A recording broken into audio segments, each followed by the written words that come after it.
जब जो मन भाता है वही करते हो। भले को बुरा और बुरे को भला कर देते हो। हृदय में हर्ष विशाल कुछ होता ही नहीं है। सबको ठग ठग कर परख गए हो तुम और अत्यंत निडर हो गए हो। इसी से मन में सदा उत्साह रहता है तुम्हारे। शुभ अशुभ कर्म तुम्हें बाधा नहीं देते हैं।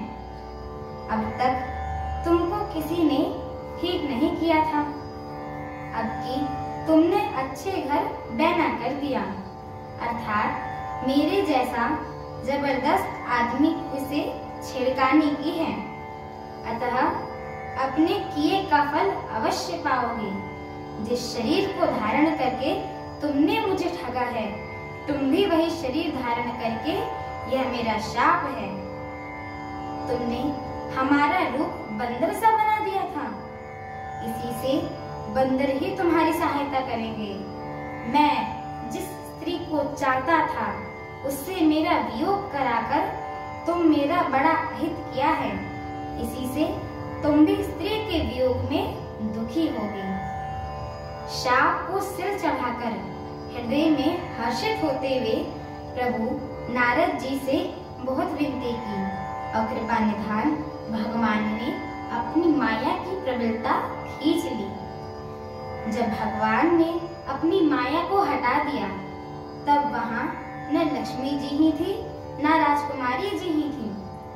तब मुनि ने अत्यंत भयभीत होकर श्री हरि के चरणों में पकड़ लिया और कहा कि हे शरणागत की दुखों को हरने वाले, मेरी रक्षा कीजिए।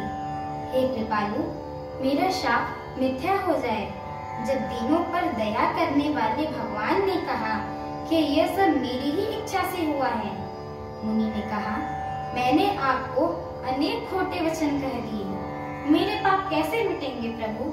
भगवान ने कहा, जाकर शंकर जी के शतनाम का जाप करो, इससे हृदय में तुरंत शांति होगी।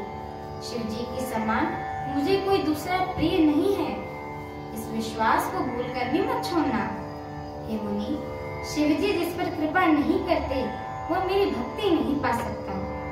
हृदय में ऐसा निश्चय कर तुम पृथ्वी पर जाओ, अब मेरी माया तुम्हारे निकट भी नहीं आएगी। बहुत प्रकार से मुनि को समझा बुझाकर तब प्रभु अंतर्ध्यान हो गए और नारद जी श्री रामचंद्र जी के गुणों का ज्ञान करते हुए ब्रह्मलोक को चले।